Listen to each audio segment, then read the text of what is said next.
নির্বাচনী ইশতেহারে আমাদের বাংলাদেশের নদীমাতৃক দেশ, বিশেষ করে স্বাস্থ্য, শিক্ষা এবং এই নদী এবং খেলাধুলা, এই কয়েকটি গুরুত্বপূর্ণ বিষয় আমরা বিশ্বাস করি। আমাদের চেয়ারম্যান জনাব তারেক রহমান বাংলাদেশের বেশিরভাগ শহরগুলোর নদীগুলো যদি খনন করে দুই পারে বাধাই করে বসার ব্যবস্থা করে, সেটা একটা পৃথিবীর বিভিন্ন দেশে মানুষ ঘুরতে যায় এবং অনেক দেশ আছে নদীমাতৃক দেশ, যেটাকে পর্যটনের খাত হিসেবে গড়ে উঠেছে। এদেশেও এই নদীকে ঘিরে একটি পর্যটনের খাত হিসেবে গড়ে উঠতে পারে, সেই পরিকল্পনা মাফিক বিএনপি কাজ করবে। আমি প্রত্যেকটি এলাকায় যারা নির্বাচিত হয়েছেন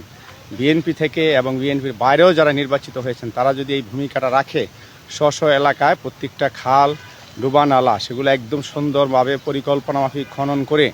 দুই পাশে বাধাই করে দিয়ে বসার ব্যবস্থা করলে, দুই পারের যারা বাড়ি আছে সেভাবে যদি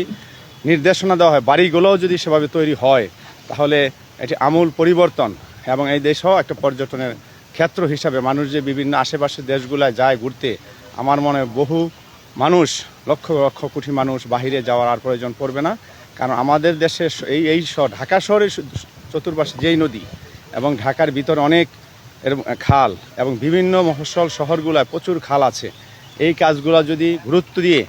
আমার মনে প্রায়োরিটি বেসিসে যদি এটা 1 বছরের মধ্যে, এগুলা